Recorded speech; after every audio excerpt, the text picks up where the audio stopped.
Mi esposa exigió el divorcio. Declaró, con esa frialdad que solo alguien que nunca te amó puede tener: quiero la hacienda, los autos, todo, menos los niños. Mi abogado me suplicó que peleara. Me lo rogó con desesperación. Yo respondí con una calma que él no podía comprender: déjela quedarse con todo. Todos pensaron que había perdido la cabeza. Mi suegra Victoria se rió en mi cara. Mi hija Gabriela me llamó cobarde. Incluso el juez me miró con lástima. El día de la firma, estuve de acuerdo con todo. Cada punto, cada cláusula, cada propiedad. Emilia no imaginaba que yo ya había ganado. Ella celebró, descorchó champán, abrazó a Javier, su amante, delante de todos. Hasta que su abogado Mauricio leyó un documento. Se puso pálido. Sus manos empezaron a temblar. 5 palabras salieron de su boca antes de que el silencio lo tragara. 5 palabras que borraron la sonrisa de Emilia para siempre. Pero estoy me adiantando. Necesito contarte exactamente cómo llegamos hasta ese momento. Porque lo que nadie sabía es que yo llevaba años preparando esto. Mi nombre es Raúl. Tengo 55 años.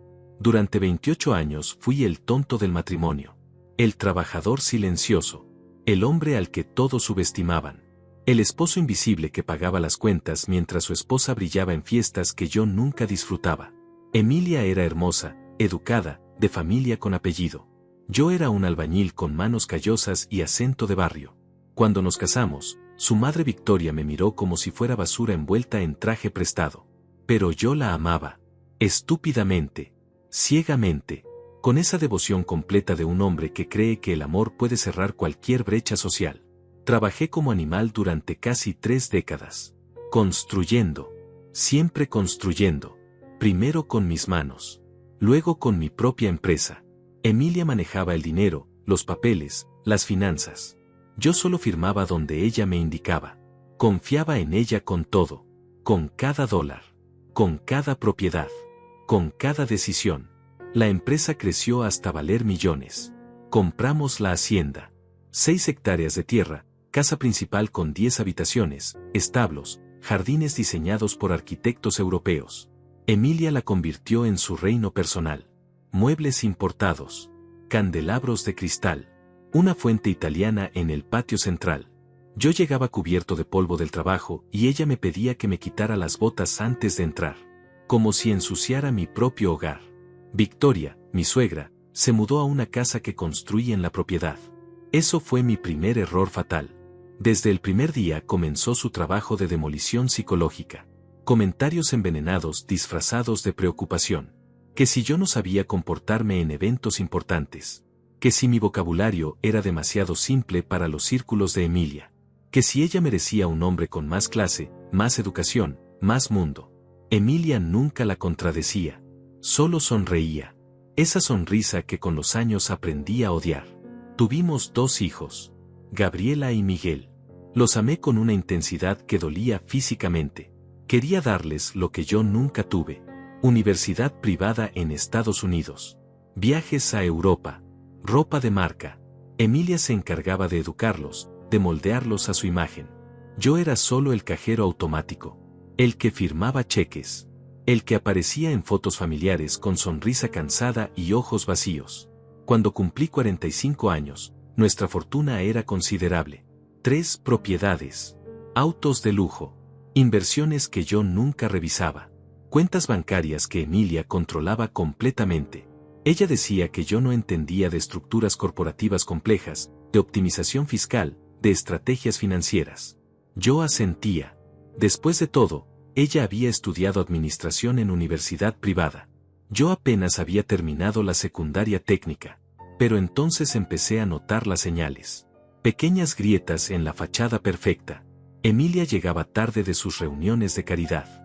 Usaba perfume diferente. Vestidos color vino, ajustados, que nunca antes se había puesto.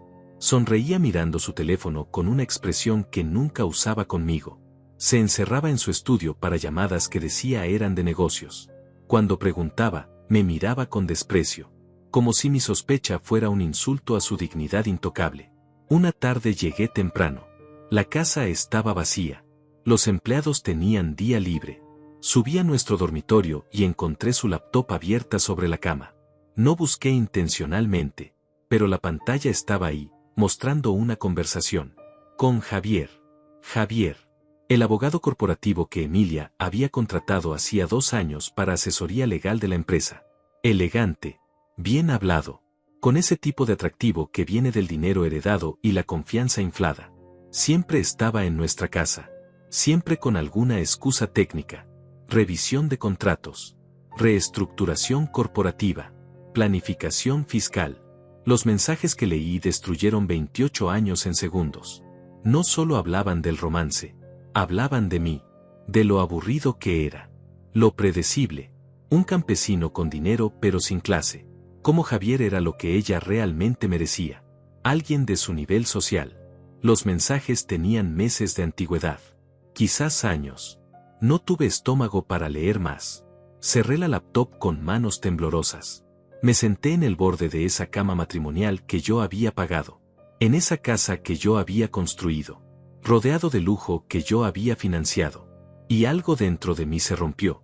Pero no como Emilia esperaría. No con gritos ni lágrimas. Se rompió en silencio. Con claridad fría y absoluta. Fue en ese momento, sentado en ese silencio denso, cuando descubrí algo. Algo que Emilia y Javier no sabían que yo sabía. Algo que cambiaría todo. Pero no hice nada. Todavía no. Bajé las escaleras. Me serví café. Esperé a que Emilia regresara a casa con esa sonrisa falsa que ya no me engañaba.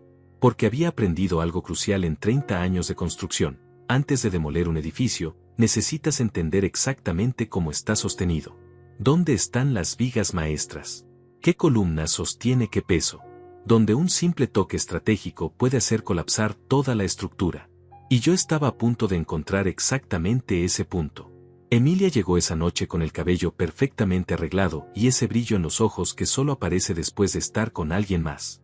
Me saludó con un beso en la mejilla, mecánico, frío, como si cumpliera un protocolo obligatorio. Olía a ese perfume caro que yo nunca le había comprado. Me preguntó sobre mi día con el mismo interés que le preguntarías a un extraño en un ascensor. Respondí con monosílabos. Ella ni siquiera notó mi distancia. Nunca notaba nada que tuviera que ver conmigo. Esa noche no dormí. Me quedé mirando el techo de nuestro dormitorio, escuchando su respiración tranquila y profunda. La respiración de alguien sin culpa. Sin remordimientos. Me pregunté cuántas noches había dormido así, satisfecha, después de estar con Javier. ¿Cuántas veces había regresado a esta cama, a mi lado, después de traicionarme? La rabia que sentí no era caliente. Era gélida, calculadora, paciente. Los siguientes meses fueron un ejercicio de actuación. Continué siendo el Raúl de siempre.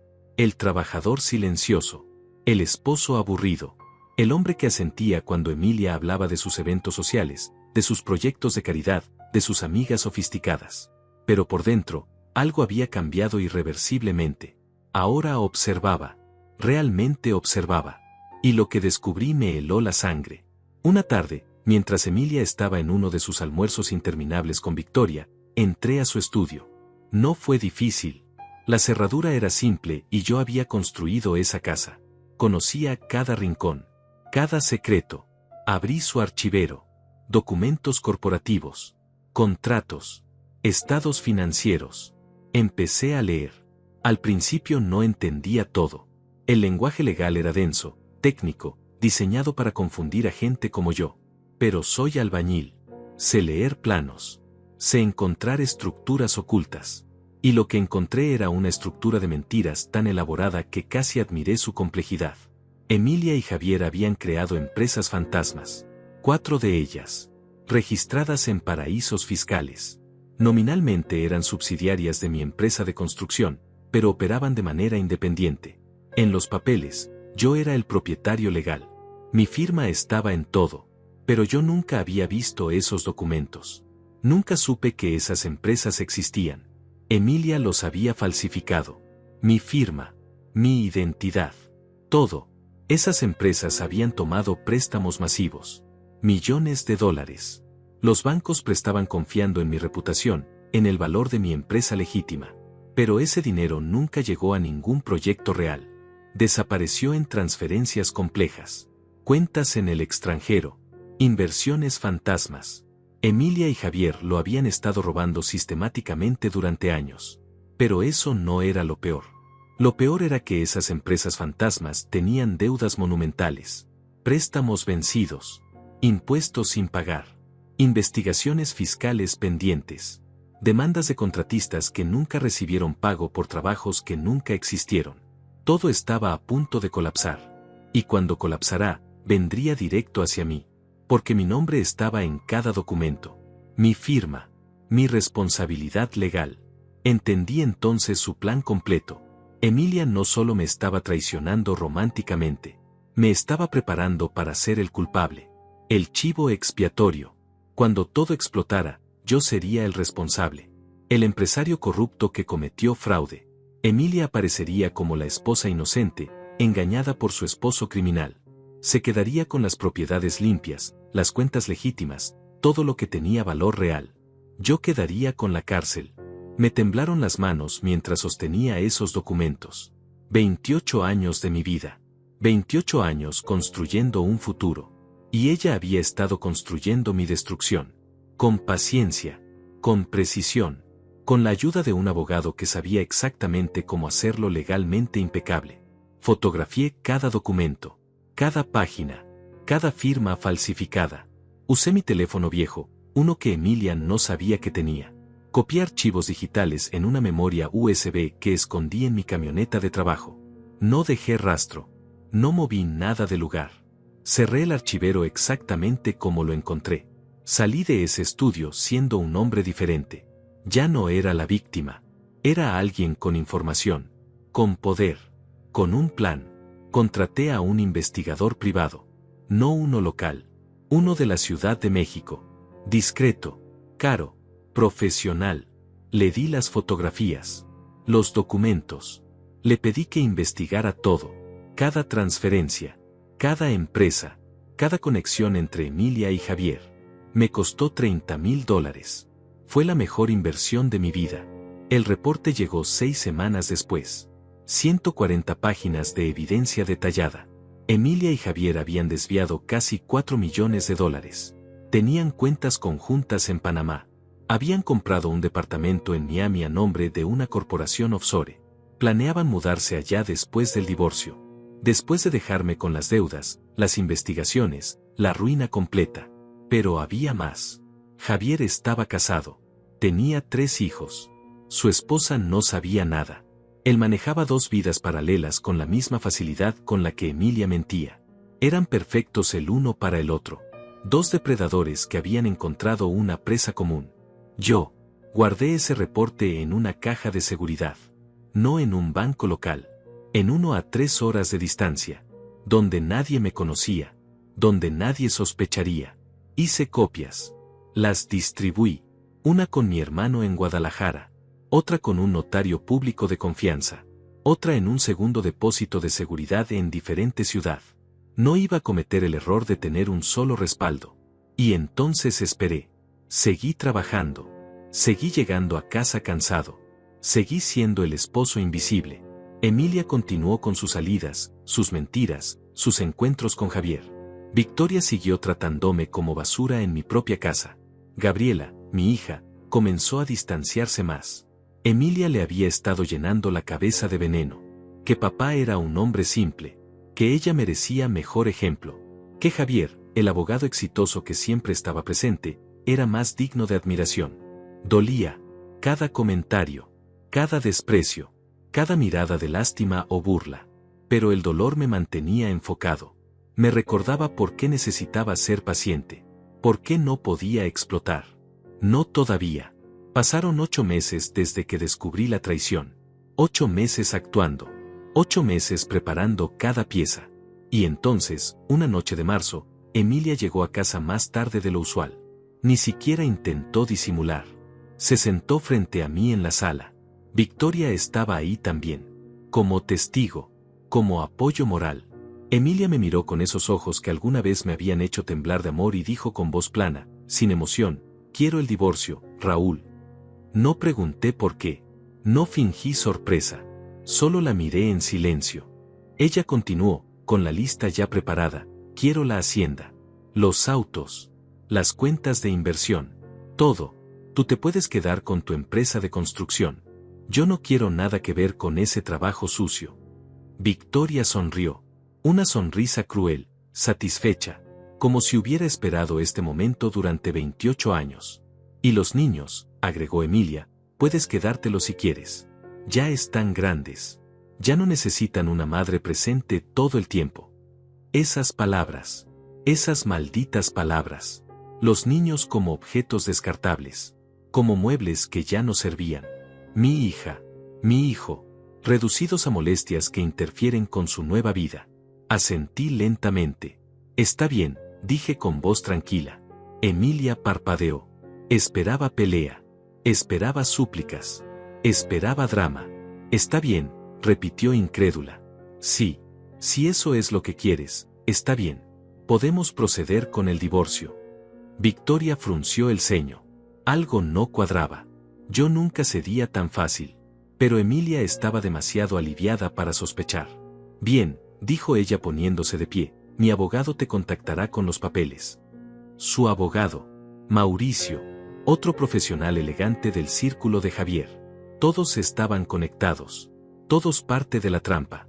Pero lo que ninguno sabía es que la trampa estaba a punto de cerrarse. Solo que no sobre mí. Sobre ellos. Los papeles del divorcio llegaron una semana después. Un sobre grueso entregado por mensajero. Lo abrí en mi oficina de construcción, rodeado del ruido de taladros y mezcladoras de cemento. El mundo real. El mundo de trabajo honesto que Emilia despreciaba tanto. Leí cada página con atención. Las demandas eran obscenas. Quería la hacienda valuada en $2 millones.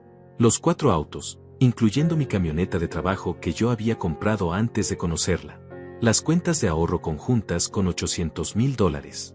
Las inversiones en fondos mutuos. Hasta quería mis herramientas, mis equipos de construcción, todo lo que había comprado con mi propio sudor. A cambio, ella generosamente me permitiría quedarme con mi empresa. La empresa que según los documentos que yo había fotografiado, estaba legalmente conectada a 4 empresas fantasmas llenas de deudas y fraudes.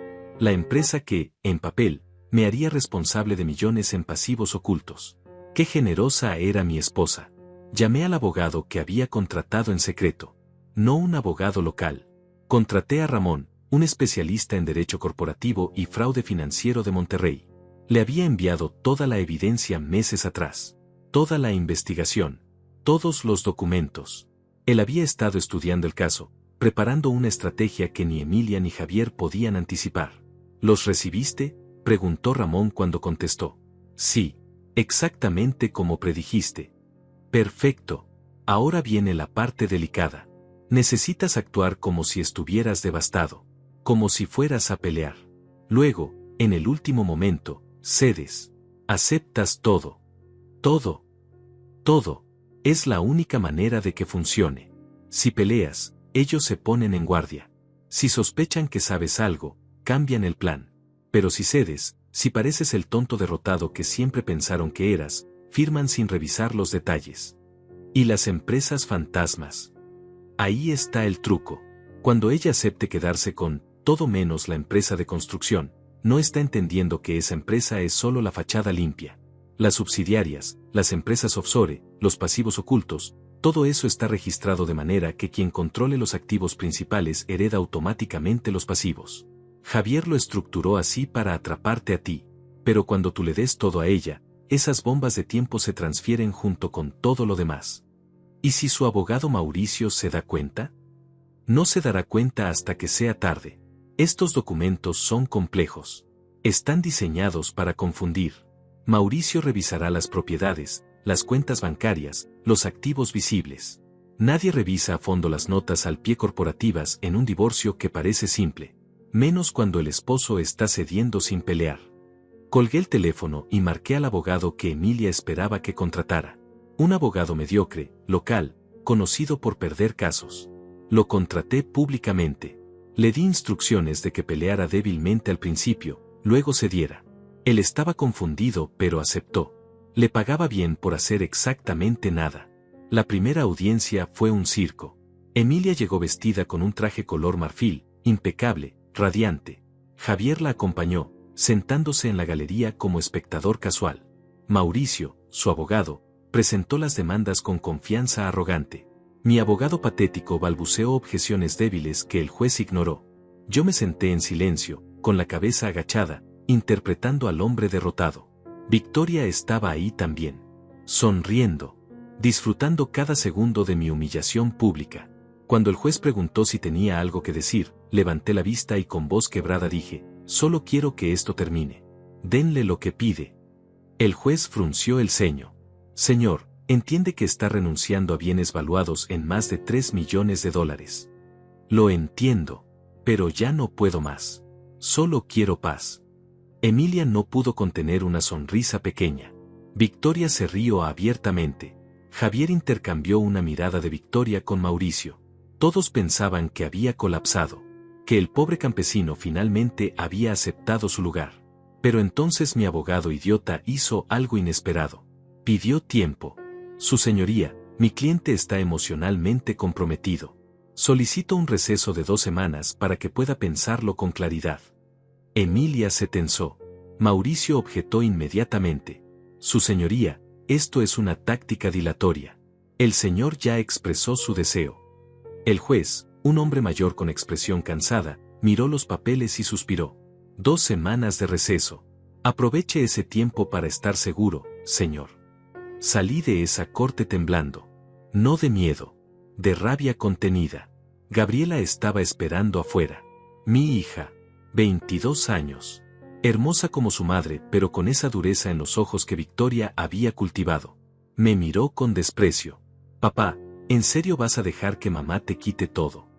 Gabriela, esto es entre tu madre y yo. Es patético. Javier dice que eres un cobarde, que cualquier hombre real pelearía. Javier dice, no mamá. Javier, ese hombre que estaba destruyendo nuestra familia se había convertido en su referencia moral. Javier no conoce toda la historia, respondí calmadamente. ¿Qué historia? Tú trabajas como animal, nunca estás en casa, no entiendes nuestro mundo. Mamá merece ser feliz. Merece a alguien de su nivel. Cada palabra era un cuchillo. Pero no las detuve. Las dejé entrar. Las guardé junto con todas las otras heridas. Combustible para lo que venía. Tienes razón, dije finalmente. Tu madre merece exactamente lo que va a recibir. Gabriela me miró confundida por un segundo, luego se alejó hacia donde Emilia y Victoria esperaban junto a un auto nuevo. Un Mercedes color plata que yo no había visto antes. Probablemente comprado con el dinero robado. Se subieron las 3, riéndose, victoriosas. Miguel, mi hijo de 19 años, se acercó desde donde había estado observando todo. Él no había entrado a la corte. No le gustaban estos dramas. Era más como yo. Callado. Observador.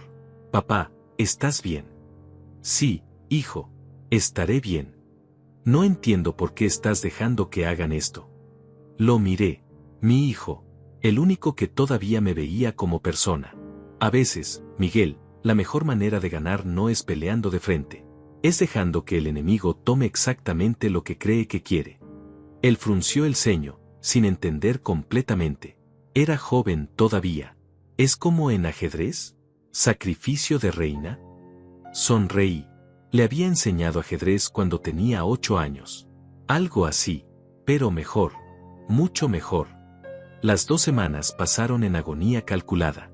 Emilia se mudó completamente a la casa de Victoria dentro de la propiedad.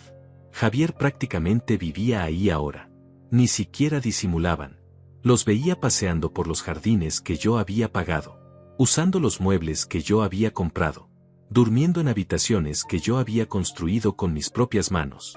Una noche, 4 días antes de la segunda audiencia, Emilia organizó una fiesta. En mi hacienda.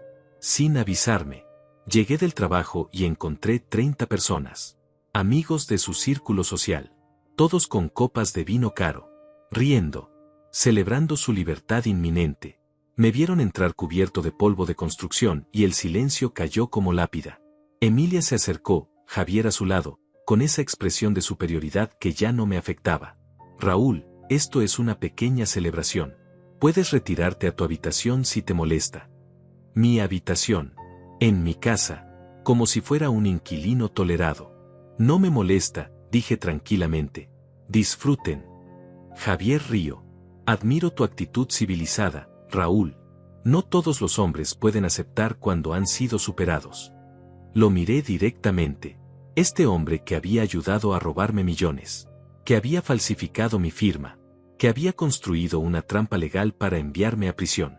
Y sonreí. Tienes razón, Javier. No todos pueden. Subí las escaleras hacia la única habitación que todavía usaba. Pequeña. En el tercer piso. La habitación de huéspedes donde ahora dormía mientras mi esposa ocupaba la suite principal con su amante. Pero mientras subía, escuché algo. Victoria hablando con una de sus amigas. Su voz flotando desde la terraza. Pobre idiota. Ni siquiera sabe que cuando firme esos papeles, Emilia y Javier se mudarán a Miami. Ya tienen todo planeado. El departamento. Las cuentas. Una vida nueva. Y él se quedará aquí con las ruinas de su empresita de construcción.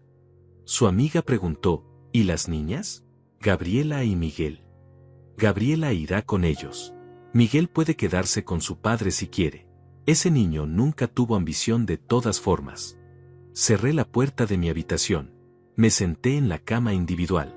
Y por primera vez en meses, sonreí genuinamente. Porque faltaban 4 días.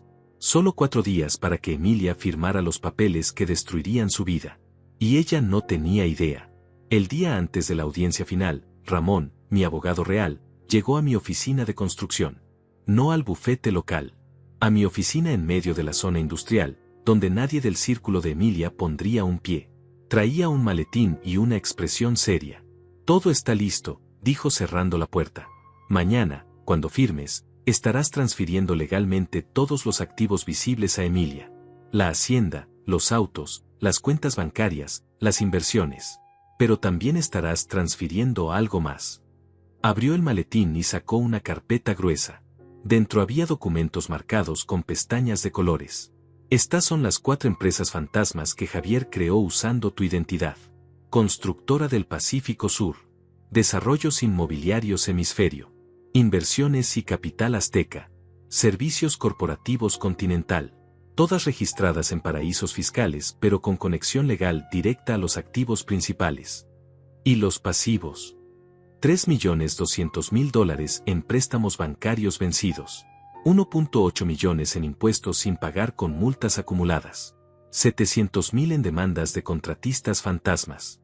Y lo mejor, sonrió con satisfacción oscura, una investigación federal por lavado de dinero que se abrió hace 3 semanas.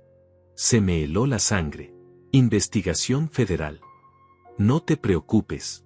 Tu nombre está en los papeles, pero la evidencia que he preparado muestra claramente que las firmas fueron falsificadas. Tenemos análisis grafológicos. Testimonios de empleados que confirman que nunca participaste en esas operaciones.